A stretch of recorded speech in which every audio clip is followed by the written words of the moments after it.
अस्सलामुअलैकुम, a very good afternoon to all present here. So यहाँ मेरे प्रेजेंटेशन का टॉपिक है वेनिसेक्शन, वेनिपंक्चर और फ्लेबोटॉमी और फस्त। तो let's start. What is venesection? सबसे पहले तो मैं आपको बता दूं कि वेनिसेक्शन की भी अलग अलग टाइप्स है। जैसे सर्जिकल वेनिसेक्शन पहले हम देखेंगे, जो मॉडर्न में किया जाता है। Now what is surgical venesection? Venesection is the surgical emergency procedure in which vein is exposed surgically and the white cannula is inserted inside the vein under the direct vision। तो ये क्यों किया जाता है? तो जैसे इसकी डेफिनेशन से जाहिर हो रहा है कि सर्जिकल इमरजेंसी प्रोसीजर है, यानी कोई पेशेंट अगर आता है इमरजेंसी कंडीशन में, वो बर्नड है, पूरा जला हुआ है, इसके अलावा वो हाइपोवोलेमिक का शिकार, हाइपोवोलेमिया शॉक का शिकार है, या फिर उसमें सुपरफिशियल वेन जब जाहिर नहीं हो रही है और वो जाहिर ना होने की वजह से हम बिल्कुल चांस नहीं कि ड्रिपिंग चढ़ा सके उसे, तो उस कंडीशन में यहाँ पर स्किन को कट करके वेन को एक्सपोज किया जाता है। As all can see here, ये वेन एक्सपोज हुई और उसके बाद कैनुला इंसर्ट करने के बाद उसके ज़रिए ड्रिपिंग चढ़ाई जाती है। तो ये एक तरीका है सर्जिकल वेनिसेक्शन का। लेकिन इलाज पर तदबीर में जो हम पढ़ने वाले हैं, उस फस्त की जो तारीफ़ है वो ये है कि ये एक ऐसा इस्तफराग कुल्ली है जो खून और उसके साथ मिली हुई गालिब खिलतों को रगों से निकालता है। अब इसकी अक़साम क्या क्या है तो वो एक बार देख लेते हैं। अक़साम इसकी दो तरह से की गई है। पहला है नौयत के लिहाज से, तो ये देख रहे हैं इस्तरारी। अब ये है क्या इस्तरारी? तो इसे हम कहते हैं इस्तरारी बेसिकली ऑब्लिगेटरी भी इसे कहते हैं, या फिर इसे हम इम्पल्सिव भी कहते हैं। तो ये वर्ड ऑब्लिगेशन सबने सुना होगा कि कंपल्सरी, ये ऑब्लिगेशन है करना, तो उसी से बना है ये ऑब्लिगेटरी। यानी इसमें तबीब को सोचने का वक्त भी नहीं मिलता है। फॉरन इमरजेंसी कंडीशन में वेनिसेक्शन की ज़रूरत करनी ही पड़ती है। वहीं इख्तियारी जो है ये है वॉलंटरीली, यानी इसमें आप मुनासिब वक्त के हिसाब से थोड़ा वक्त लेकर फस्त का अमल अंजाम दे सकते हैं। अब ये जो अक़साम है तीन, वो है नश्तर के हिसाब से, किस तरह का आप इंसिजन लगाकर फस्त करने वाले हैं उस तरीके का। तो तूल से इसे समझ में आ रहा है कि ये लंबाई, यानी जो इंसिजन इस तरीके से किया जाता है, इसमें नश्तर किया जाता है। और फिर ये जो मॉयरस है ये चौड़ाई में किया जाता है। अगर नीचे आर्टरी है तो उस आर्टरी को कोई डैमेज ना पहुँचे, तो इसीलिए इस मॉयरस किया जाएगा, यानी चौड़ाई में शिगाफ दिया जाएगा, इंसिजन किया जाएगा। वहीं मॉयरम जो है ये है ऑब्लिक यानी तिरछा या टेढ़ा। अगर इंदमाल यानी हीलिंग जल्दी चाहिए तो उस सूरत में ऑब्लिक फस्त यानी जो इंसिजन है वो तिरछा करके हम कर सकते हैं। इसके बाद नेक्स्ट देखते हैं। तो ये अक़साम थी, नौयत के लिहाज से 2 है और नश्तर के हिसाब से है वो 3 है। तो ये बहुत ही पुरानी तस्वीर है जिसमें फस्त का अमल किया जा रहा है। इसमें हम जो हमारे इस्तिलाहात है, टर्मिनोलॉजीज़ है, वो हम देखेंगे कि ये जो है ये आला है जिसके ज़रिए फस्त किया जा रहा है। पहले तो ये अमल क्या है, ये फस्त का अमल हो रहा है यहाँ पर, फस्त का, वेनिसेक्शन का। ये जो आला है मुफस्सिद कहलाएगा, क्योंकि इसी से नश्तर मारा जाएगा। और ये जो है ये फस्त का अमल अपने मरीज़ पर कर रहा है, तो ये होगा फसाद, ठीक है। और ये मफसूद, और जिस वरीद पे ये हो रहा है वो वरीद मफसूदा कहलाएगी। तो इस तरीके से with the help of diagram मुझे लगा कि एक्सप्लेन करना ज़्यादा बेहतर होगा, तो इससे याद भी रहेगा फसाद, मुफस्सिद, ये मकसूद, और ये जो वरीद मकसूदा है यानी जिस पे किया जा रहा है अमल। नेक्स्ट है, अब आयुर्वेदा में इसे क्या कहते हैं? आयुर्वेदा में रक्ता मोक्षण या सिरावेधा, सेम जो हम देखते हैं यूनानी में करते हैं वही, लेकिन बस नाम का डिफरेंस है इसमें। अब हम देखते हैं ब्लड लेटिंग। तो वी हैव सीन के हिजामा या फिर कपिंग में या लीचिंग थेरेपी में भी ब्लड लेटिंग का काम होता है। तो वो होता है लोकल, यानी लोकली तौर पर किया जाता है। जो लोकल ब्लड, ये अब इसमें हमें फ़र्क पता होना चाहिए कि एक्चुअल में वेनिसेक्शन और कपिंग थेरेपी और लीचिंग थेरेपी में फ़र्क क्या है। तो वेनिसेक्शन से जो खून निकाला जाता है वो सर्कुलेशन से निकलता है, यानी सर्कुलेटरी ब्लड होता है। वहीं जो हिजामा या लीचिंग के थ्रू निकाला जाता है वो खून स्टेगनेंट ब्लड होता है। ऑलराइट, इसके अलावा मैं आपको बता दूं कि वेनिसेक्शन में ये प्रोसीजर करते वक्त सर ने हमें एक्सप्लेन बहुत अच्छे से किया था कि आपको एक लिग्नोकेन आप अप्लाई कर सकते हैं ताकि दर्द ना हो। तो लेकिन इसमें, इस प्रोसीजर में, चाहे वो कपिंग हो या फिर लीचिंग थेरेपी हो, उसमें हमें कोई भी किसी किस्म का भी लिग्नोकेन या फिर एनेस्थेटिक का यूज़ नहीं करना पड़ता है। क्यों? क्योंकि इसमें मकसद इलाम का है, काउंटर इरिटेशन का है। लेकिन वेनिसेक्शन में इलाम का मकसद नहीं है। वेनिसेक्शन में सिर्फ आपको खून का अखराज करना है, ब्लड लेटिंग करनी है। तो इस वजह से अब जनरल भी होता है वेनिसेक्शन और आर्टेरियोटोमी, यानी आर्टेरियोटोमी कट करके। तो पहले ये भी किया जाता था, आर्टरीज को भी कट किया जाता था, जिसमें एग्जाम्पल है टेम्पोरल आर्टरी, इसके अलावा पोस्टीरियर ऑरिकुलर आर्टरी। लेकिन ये अवॉइड करते हैं। क्यों अवॉइड करते हैं? तो हो सकता है हेमरेज हो जाए या फिर एन्यूरिज्म के खतरे की वजह से ये नहीं किया जाता है और ये किया जाता है। नेक्स्ट देखेंगे हम थेरेपेटिक फ्लेबोटोमी। सर्जिकल तो हमने देख लिया कि कैसे सर्जिकल प्रोसीजर्स में करते हैं। अब ये थेरेपेटिक क्या है? तो मैं अगर आपको थोड़ा सा इसकी हिस्ट्री बताते चलूँ तो ये एक बहुत ही पुराना तरीका, ये हम सब जानते हैं, और ये 2500 साल तक कंटिन्यू किया गया था। क्यों? फिर उसके बाद ये इसका जो अमल है वो इतना आम नहीं हो पाया, क्योंकि उसके बाद फिर इसकी जगह जो है वो जो मॉडर्न मेडिसिन है, टेक्निक्स हैं, उन्होंने ले ली। तो उस वजह से इसे बंद कर दिया गया। वरना पहले न्यूमोनिया हो, फीवर हो, रूमेटिज्म हो, हेडेक हो, मेलनकोलिया हो, हर एक डिजीज़ में किया जाता था। लेकिन अब दौरे हाजिर में ये सिर्फ एक मखसूस कर दिया गया है पॉलीसाइथीमिया वेरा की कंडीशन के लिए, पोरफायरिया क्यूटेनिया टेरिडा जिसे PCT कहते हैं, और हेमाटोक्रोमेटोसिस। तो इसे सिर्फ इसके लिए मखसूस कर दिया गया है फ़िलहाल के लिए। तो ये मैं आपको बताते चलूँगी आगे कि तीनों कंडीशंस क्या है, उसमें क्या होता है। तो एम्स एंड ऑब्जेक्टिव्स देख लेते हैं कि इसके एम्स इन क्या है। To reduce the extra volume of blood, ये हमें पता है। To prevent accumulation of toxins, to stimulate metabolic function और to maintain the normal physique. इसके अलावा वेनिपंक्चर, जो जिसमें हम नस पर नहीं मारते, सिर्फ एक पंक्चर किया जाता है वेन को, वो क्या है? वो प्रोसेस है for obtaining intravenous access for the purpose of venous blood sampling. Blood collect करने के लिए भी फ्लेबोटोमी किया जाता है। फ्लेबोटोमी जो करता है, ये एक बहुत अच्छा प्रोफेशन भी बन गया है फ्लेबोटोमिस्ट का, जो ये करता है। उसका काम क्या रहता है? वो ब्लड सैंपल्स इकट्ठा करता है इसी प्रोसेस के ज़रिए पंक्चर देकर, और फिर वो अलग अलग टेस्ट के लिए काम आते हैं। तो ये भी एक तरीका है। ये देखिए, ये अलग अलग ट्यूब्स आते हैं, फिर अलग अलग कलर्स इंडिकेट करते हैं, और उसमें फिर अमल किया जाता है। उसमें फिर टेस्ट किया जाता है ब्लड को। अलग अलग मेथड भी होते हैं, syringe method, vacuum tube method, butterfly method.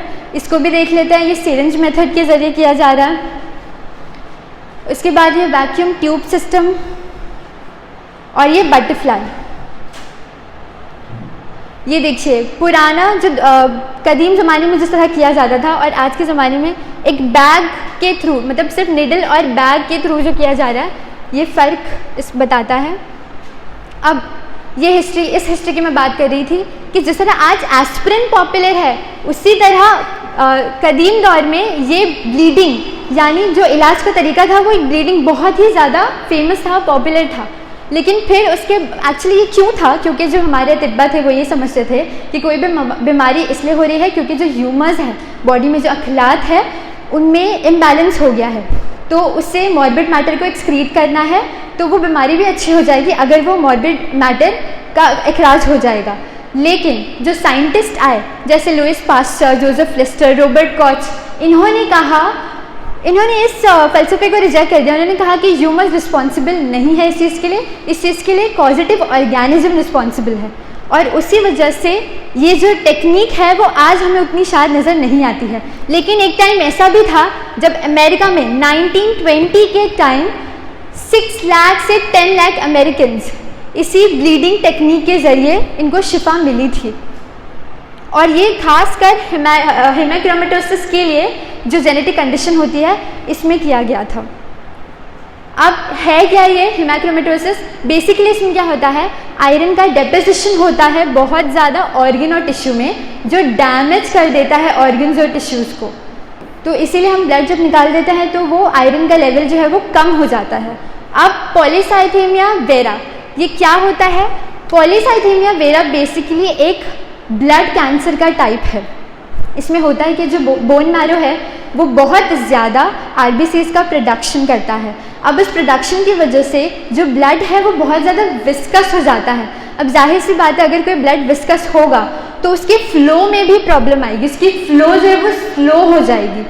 तो इस कंडीशन में भी हम वेनिसेक्शन की हेल्प लेते हैं। इसके अलावा पोर्फायरिया क्यूटेनियस टारिडा ये भी कंडीशन, इसमें क्या होता है कि एक एंजाइम होता है, उसकी एबनॉर्मल बहुत अक्यूमुलेशन होने लगता है उस एंजाइम का, और उस एबनॉर्मल सिंथेसिस की वजह से वो डिस्टर्ब करता है हीम की सिंथेसिस को। वी ऑल नो हीम क्या है, ये एक आयरन कंटेनिंग मॉलिक्यूल है, तो उसकी सिंथेसिस को, तो उसमें भी आयरन का लेवल बहुत ज़्यादा बढ़ जाता है। तो आप फिर ये वेनिसेक्शन की हेल्प ले सकते हैं इन कंडीशन। और इन तीनों कंडीशंस में ये देख सकते हैं, पहले मैंने बात की हेमाक्रोमेटोसिस। अब इसमें क्यों करते हैं, ये रीज़न यहाँ दिया है कि इसमें removal of access body iron, इसमें हो क्या रहा था, आयरन का प्रोडक्शन ही बढ़ रहा था ना, और फिर वो ऑर्गन पे अक्यूमुलेट होकर डैमेज कर रहा था। तो इसीलिए इसमें बॉडी आयरन को कम करने के लिए किया जाता है। पॉलीसाइथेमिया जो ब्लड कैंसर का एक टाइप है, इसमें भी जैसे मैंने कहा था कि ब्लड विस्कस हो जाता है, तो ब्लड विस्कस हो जाएगा तो वो क्लॉट क्रिएट कर सकता है और वो कहलाएगा थ्रोम्बोटिक। तो वो थ्रोम्बोटिक रिस्क को कम करता है, इसीलिए हम पॉलीसाइथेमिया वेरा में वेनिसेक्शन कर सकते हैं। फिर ये पोर्फायरिया क्यूटेनिया, इसमें क्या हो रहा था, मैंने कहा था कि आयरन लोड बढ़ जाता है, तो इसको भी आयरन लोड को कम करने के लिए, hepatic specially hepatic iron load को कम करने के लिए हम कर सकते हैं। अदर इंडिकेशंस, ये तीन तो बहुत मखसूस थे। Other indications snake bite, hypertension, cardiac disease, liver disease, splenomegaly और काइटिस nephritis at young age as a precaution. अगर आपको ये इम्कान है कि गलबा खून बढ़ गया है, प्लीथोरा एक ऐसी कंडीशन होती है जिसमें ब्लड लेवल बढ़ जाता है और इससे बहुत सारी कंडीशंस आती हैं, और प्लीथोरा बेसिकली एक सिम्टम के तौर पर भी जाहिर होता है। आपने सुना होगा कुशिंग सिंड्रोम, तो उसमें भी, या फिर सुपीरियर वेना कावा सिंड्रोम, उसमें भी प्लीथोरिक कंडीशन सिम्टम दिखा जाता है जिसमें बॉडी रेड हो जाती है पूरी। अब सूटेबल टाइम और सीज़न क्या है? स्प्रिंग का सीज़न, मौसम बहार, रबी, ल्यूनार मंथ की जो मिड डेट्स है उसमें, और ये नज़र आ रहा है यहाँ पर फोरनून का टाइम दिया गया। फोरनून का टाइम होता क्या है, सनराइज से लेकर मिड डे तक ये जो टाइम होता है ये कहलाता है फोरनून का टाइम, सनराइज से मिड डे तक, ठीक है। तो इस वक्त जो है ऐसा कहा जाता है कि ग़िज़ा जो है वो तमाम मराहिल से गुजर चुकी होती है, इसलिए इस वक्त को बेहतर माना गया है। Let's move ahead to the next topic, that is इस किन किन कंडीशन में कॉन्ट्राइंडिकेटेड है। एनीमिया, ऑब्वियसली ब्लड ही कम है तो ये कोई चांस नहीं है। ओल्ड एज पीपल में 6 साल से 14 साल से कम उम्र के जो लोग हैं उसमें, और इसके अलावा बीटा ब्लॉकर्स जो ले रहे हैं उनमें भी थोड़ा सा ध्यान रखकर ये अमल करना चाहिए। ब्लड थिनर जो यूज़ कर रहे हैं उन्हें आप डिसकंटिन्यू करने का है कि 1 वीक तक वो इस्तेमाल ना करें। प्रेग्नेंट वुमेन में या लैक्टेटिंग वुमेन में, इसके अलावा जो मेंस्ट्रुएटिंग वुमेन है उनमें भी अवॉइड किया जाता है। बहुत ज़्यादा शदीद गर्मी में, शदीद सर्दी में नहीं अमल करना चाहिए। इसके अलावा किताबों में ये भी लिखा है कि समझ में आप जो इंसिजन करते हैं, समझ में आप थोड़ा कम रखें बनिस्बत विंटर की। विंटर में आप थोड़ा डीप इंसिजन कर भी सकते हैं, थोड़ा सा वाइड, लेकिन समर में नैरो करना चाहिए। इसके अलावा अगर ऐसा फीवर है जिसमें इन्फेक्टिव फीवर है अगर, तो उसमें कॉन्ट्रा इंडिकेटेड है। इसके अलावा बहुत ज़्यादा पेन है तो पहले आपको पेन सबसाइड करें, उसके बाद ये अमल करें। इसके अलावा जो लहीम, फ़ौरन ग़िज़ा के बाद इसे नहीं करना चाहिए। लहीम शहीम जो अमराज जिनके बदन बहुत ढीले ढाले होते हैं उनमें भी ये अवॉइड करना चाहिए। सारे कॉन्ट्रा इंडिकेटेड थे। ये पिक्चर्स इसीलिए मैंने लिखना अवॉइड किया ताकि ये पिक्चर्स के थ्रू याद रह सके। नेक्स्ट है स्टेजेस। अब ये पूरा स्टेजेस है उसे तीन स्टेजेस में डिवाइड किया गया है for easy understanding, pre venesection, intra और पोस्ट। अब देखते हैं प्री वेनिसेक्शन में क्या आता है। सबसे पहले आपको पेशेंट के मतलब पेशेंट को देखने की क्या वाकई उसे ज़रूरत है या नहीं है, तो उसके साइन एंड सिम्टम से पता चल जाएगा। उसकी पास्ट हिस्ट्री देखेंगे, उसका ट्रीटमेंटल हिस्ट्री, कहीं वो ब्लड थिनर यूज़ तो नहीं कर रहा है। इसके अलावा following investigations should be done. क्या क्या आता है उसमें, blood group, blood sugar level, BT-CT, bleeding time, clotting time, blood pressure, HIV और हेपेटाइटिस B पॉजिटिव है या नहीं, ये हम देखेंगे। इसके अलावा आप ये फर्स्ट एड किट भी आपके पास होनी चाहिए, जो ये सारी चीज़ें का इन्वॉल्वमेंट है। अब बात करेंगे इसमें प्री वेनिसेक्शन में ही आता है कि आस्क फॉर कंसेंट, रिटन में आपको पेशेंट से कंसेंट लेना है। Explain the entire procedure to the patient, आपको पूरा प्रोसीजर पेशेंट को बताना है। Patient should be made mentally prepared, वो मेंटल ना सिर्फ फिजिकली बल्कि मेंटली भी उसे प्रिपेयर करना है। Ask the patient to wear loose clothes, ढीले ढाले कपड़े पहनने के लिए कहना है। और ज़्यादा चांसेस होते हैं कि जो पहली बार और वो अगर हाइपर सेंसिटिव निकले तो वो फेंट हो सकते हैं, बेहोश हो सकते हैं, तो उस कंडीशन में प्रीलिमिनरीली मैसेज करना चाहिए in some patients, not in all patients. अब इंट्रावेनिसेक्शन यानी जब हम प्रोसीजर करेंगे तब आपको ग्लव्स होने, ये सारी जो चीज़ें यहाँ पे लिखी, gauze piece, tourniquet, alcohol wipes, syringes, container, ये सारी चीज़ें होनी चाहिए मौजूद। इसके अलावा ये मैंने हाईलाइट करके रखा है, रैबिट्स वुल, खून को ब्लीडिंग को कम करने के लिए भी ऐसी चीज़ों का इस्तेमाल करते थे। पहला तिब्बा भी करते थे और अभी भी आप कर सकते हैं। हाँ, 20th सेंचुरी में venipuncture was usually performed on the antecubital when at the anterior aspect of the forearm. तो बेसिकली कौन सी वेन है वो आगे आएगी, लेकिन फिलहाल के लिए आप इतना याद रखिए कि जो पहले 20th सेंचुरी में जो तिब्बा थे वो यूजुअली परफॉर्म करते थे एंटीक्यूबाइटल वेन में ज़्यादातर। ये मिथाइलेटेड स्प्रिट से आपको क्लीन करना है उस एरिया को और उसके बाद उसमें वेनिसेक्शन करना है। ये बहुत बेसिक गाइडलाइंस है जो सबके ध्यान में होनी चाहिए। अब ड्यूरिंग प्रोसीजर अगर उसे नोज़िया या वॉमिटिंग जैसा फील हो रहा है या फिर कफ, स्नीज, हिकअप, शिवरिंग या यॉर्निंग हो रही है, चूँकि ये ब्लड सर्कुलेशन को डिस्ट्रैक्ट करता है तो फ़ौरन उसे स्टॉप कर देना है, रोक देना है। फेकनेस फील हो रहा है तो भी उसे रोक देना है। ब्लीडिंग को रोकने के लिए आप क्या क्या यूज़ कर सकते हैं वो हम देख लेते हैं। तो ये संग जराहत, सफूफ संग जराहत, ये एलम है जो एक पोटेंट वैसोकंस्ट्रिक्टर है, तो आप इसे इस्तेमाल कर सकते हैं। आइस पैक का यूज़ कर सकते हैं। इसके अलावा ये जो प्रोसेस है ये है लाइगेचर का। अगर अनजाने में ही आर्टरी कट गई तो फिर लाइगेचर करने की ज़रूरत पड़ सकती है। सूचर और लाइगेचर में फ़र्क होता है। सूचर निडल के थ्रू किया जाता है, निडल की मदद से, लेकिन लाइगेचर में निडल का कोई काम नहीं होता, as you can see in this process इसमें। और अगर इससे भी नहीं काम बन रहा तो कॉटरी भी करनी पड़ सकती है। नेक्स्ट देखते हैं पोस्ट। तो ये सारी चीज़ें हम देखते हैं जब हम प्रोसीजर करते हैं। जब प्रोसीजर हो जाए तो आपको फ़ौरन, अगर पेशेंट लेटा है या फिर बैठा है तो फ़ौरन उठने के लिए उसे नहीं कहना है, उसे 5 या 10 मिनट के लिए वैसे ही उसी पोजीशन में रहने देना है। और आपको कंटिन्यूसली उसके हाथ को भी ऑब्जर्व करना है, कोई हेमाटोमा तो नहीं बन रहा है वहाँ पर। हेमाटोमा बेसिकली एक ब्लड कलेक्शन है अंडर द स्किन, तो वो आपको देखना है। ये सारी आपके पास ऑक्सीजन को देखने के लिए, ऑक्सीजन सैचुरेशन लेवल को देखने के लिए सारी चीज़ें होनी चाहिए। अगर कंडीशन ख़राब हो जाती है तो फ़ौरन एडमिट करने की ज़रूरत भी पड़ सकती है। फीवर, आप उसे ऑब्जर्व करें उसे फीवर तो नहीं आ रहा है, या फिर अगर हाइपोटेंशन की कंडीशन पैदा हो गई है तो उसमें भी आपको उसकी बीपी से कंटिन्यूसली चेक करना है, ऑब्जर्व करना है, और ब्लड ट्रांसफ्यूजन करने की ज़रूरत पड़े तो ये भी करना है। अब हम देखेंगे कि ये क्या पोस्ट हम पढ़े ना, पोस्ट वेनिसेक्शन, तो प्रोसीजर के बाद क्या आपको नहीं करना है, अवॉइड करना है। तो आपको खाना नहीं खाना है, उसके बाद आपको सोने से भी परहेज़ करना है, एटलीस्ट फॉर 1 to 2 आवर्स आपको अवॉइड करना है। जिमा से परहेज़ करना है, आपको नहाना नहीं है, और स्पेशली रिजॉल्विंग बात हमाम मुहल्लिल वो आपको अवॉइड करना है। एक्सरसाइजेज भी अवॉइड करना है फॉर फ्यू आवर्स। इसके अलावा आपको हैवी लिफ्टिंग भी नहीं करनी है, कोई ऑब्जेक्ट भी नहीं उठाना है। तो ये चीज़ें जो आपको नहीं करना है, फ़ौरन नहीं करना है। अब कॉम्प्लिकेशंस क्या क्या हो सकता है, बहुत कॉमन मैंने एक तरफ रखा है। इस स्क्रीन पे जो कॉमन है वो जैसे डिजीनेस और फेंटिंग बहुत कॉमन है, फीवर हो गया बहुत कॉमन, हाइपोवोलेमिक शॉक भी हो सकता है अगर इंट्रावेस्कुलर वॉल्यूम कम हो जाए, और कॉन्स्टिपेशन, क्यों, क्योंकि फ्लूइड को कॉम्पनसेट करने के लिए बॉडी में कॉन्स्टिपेशन की हालत भी हो सकती है। और फीवर क्यों होता है ये भी सर ने हमें बहुत अच्छे से एक्सप्लेन किया था कि थर्मोरेगुलेटरी सेंटर जब डिस्टर्ब हो जाता है तो उस वजह से फीवर हो जाता है। अब हम बात करेंगे नेक्स्ट, इसी कॉम्प्लिकेशन में फ्लेबाइटिस भी हो सकता है। ये जो दिख रहा है ये फ्लेबाइटिस की कंडीशन है, ये वेन, फ्लेबाइटिस वेन का इन्फ्लेमेशन, ब्रूसेस कुछ नज़र आ सकते हैं उस लोकल एरिया में जहाँ पर वेनेसेक्शन किया गया है। इसके अलावा एयर एम्बोलिज्म, ये ब्लड वेसल और एयर अगर इसमें तो ये एयर एम्बोलिज्म, ये सारे इसके कॉम्प्लिकेशंस हैं।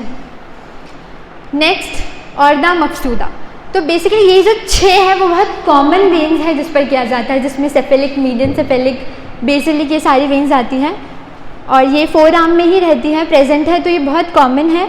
और इसे स्टडी करते वक्त जो मैंने डिफ़िकल्टी फेस की वो ये थी कि कौन सी वेन को कौन सी कंडीशन के लिए करना है वो याद करना बहुत मुश्किल है, और इंडिविजुअली सबका याद करना तो और ज़्यादा मुश्किल है। तो what I did to make this very easy for me and for your, तो मैंने क्या किया, इसमें ग्रुप बना दिए बेसिकली, और ये एक तरीके से ये ग्रुप मैंने बना दिया। इसमें क्या है कि कंडीशंस है या डिजीज़ेज़ है और उसमें कौन सी वेन्स आपको करनी है वो है। तो ऐसे टोटल 5 ग्रुप मैंने बनाए हैं। ग्रुप नंबर 1, इसमें जितने भी हेड और नेक के डिजीज़ है जैसे मेनिंजाइटिस, कंजंक्टिवाइटिस आँखों का, मेलनकोलिया, हेवीनेस ऑफ द हेड या हेडेक है, उसमें ये जो मैंने आपको बताया फोर आर्म की when, cephalic, accessory, median cubital, Basilic, in veins में इन कंडीशंस में करेंगे, ठीक है। ग्रुप बी में जितने भी हमारे एब्डोमिनल जो ऑर्गन्स है या उनके जो स्ट्रक्चर्स हैं उसमें अगर कोई प्रॉब्लम जैसे cardiac spleen disorders, liver disorders, pain in stomach एक जिसे कहते हैं, endometriosis, jaundice, hepatic injury, hypertension, intestinal colic, तो इसमें ये 4 वेन इन्वॉल्व है। Third dorsal metacarpal vein, basilic vein, salvatella veins passing over liver and spleen, ये तो बहुत कॉमन याद हो जाएगा। तो ये ग्रुप बी है जिसमें एब्डोमिनल स्ट्रक्चर्स में जो प्रॉब्लम है वो आ रहे थे। नेक्स्ट है ग्रुप सी। ग्रुप सी में आते हैं sciatica, obstructive bleeding piles, gout, varicose vein और अमीनोरिया। इसमें जो है 3 वेन्स आपको याद रखनी है, एक्सटर्नल सेफिनस वेन, ग्रेट सेफिनस वेन और पोप्लिएटल वेन। ये ग्रुप सी की बात हो गई। ग्रुप डी में जो हमारे जो रेस्पिरेटरी सिस्टम के डिसऑर्डर्स होते हैं जैसे प्लूरिसी, एज़मा हो गया, pneumonia, bronchitis, dyspnoea, hoarseness of voice, तो ये चीज़ों में जुगुलर वेन और एंटीरियर जुगुलर वेन को हम वेनेसेक्शन इसमें करेंगे। लास्ट ग्रुप ई हो गया, इसमें जो माउथ में प्रॉब्लम आता है, टॉन्सिलाइटिस, फाउल ब्रेथ, हेलिटोसिस जिसे कहते हैं, stomatitis, thrust, bleeding gums, ulcers of the mouth, इसमें जाहिर सी बात है जो मुंह की वेन्स होंगी, labial when, inferior lingual when और इंफ्रा लेबियल वेन इसमें होगा। तो ये 5 ग्रुप है डिजीजेस और उनके जो ओवरऑल है ये इंडिविजुअल नहीं है ताकि याद रखने में आसानी हो। अब avoid performing a venipuncture on, आप अगर ब्लड कलेक्ट करने की गर्ज से कर रहे हैं या फिर आप मॉर्बिड मैटर या टॉक्सिन्स को रिलीज़ करने के लिए, तो आपको ये चीज़ें ख्याल रखना है कि जिस साइड पे मेस्टेक्टोमी हुई है उस साइड पे आप ना करें, ठीक है। इसके अलावा स्कार्ड और बर्न्ड एरियाज़ में भी वेनिपंक्चर नहीं करना चाहिए। Arm in which blood is being transfused या आईवी कैनुला लगा है उसमें भी नहीं करना है। हेमाटोमा, मैंने जैसे कहा कि एबनॉर्मल कलेक्शन ऑफ ब्लड है outside of a blood vessel, उस कंडीशन में भी ये अवॉइड करना है। इडीमेटस, इडीमा की कंडीशन में भी अवॉइड करना है। ये कुछ डिवाइसेस मिले जो वेन फाइंडर के नाम से जाने जाते हैं, जैसे वेन व्यूअर, वेन दिखाने वाला, और ये सारी जिससे वेन दिखती है, जल कैन सी हियर यहाँ पर, तो इसका भी इस्तेमाल आजकल हो रहा है। अब ये कुछ सेल्फ रिसर्च है जो मुझे पता चला while studying this topic. Few research papers have also shown, ये मैंने लिंक मतलब हेडिंग दे दी, आगे किसी को डिटेल्ड पढ़ना है तो वो पढ़ सकता है। इसमें क्या पता लगा कि venesection is an effective non pharmacological treatment for patient with high serum ferritin type 2 diabetes. Insulin resistance type 2 diabetes में ये वेनिसेक्शन बहुत करामत साबित हुआ है। बेसिकली इसमें 4 पेशेंट्स को 4 केसेस को लेकर उनको स्टडीज़ की गई थी और उसमें रिज़ल्ट क्या आया मैं आपके साथ डायरेक्ट वो शेयर करती हूँ। इसमें रिज़ल्ट क्या आया, conclusion, venesection was used here successfully with oral pharmacotherapy, यानी ओरल फार्माकोथेरेपी भी उनको दी गई थी और साथ में वेनिसेक्शन भी कराया गया था। उसके साथ avoiding the use of insulin, insulin नहीं दिया गया था। Findings of the study may provide clinicians a powerful new tool to intervene in the pathological process of type 2 diabetes by very simple manual venesection. These results need to be repeated and validated in a larger trials as a priority. तो इससे ये साबित हुआ basically कि वेनिसेक्शन ferritin level को भी कम करता है। फेरेटिन लेवल एक प्रोटीन है जो आयरन कंटेन करता है, तो इस वजह से ये टाइप 2 डायबिटीज़ में भी सक्सेसफुली ऐसा रिसर्चर्स ने शो किया है। तो मतलब ये सिर्फ उस जो हमने पढ़ा हेमाटोक्रोमेटोसिस और पॉलीसाइथेमिया वेरा, उसके अलावा डायबिटीज़ 2 में भी ये करामत साबित हो रहा है। Thank you, hope this help you all.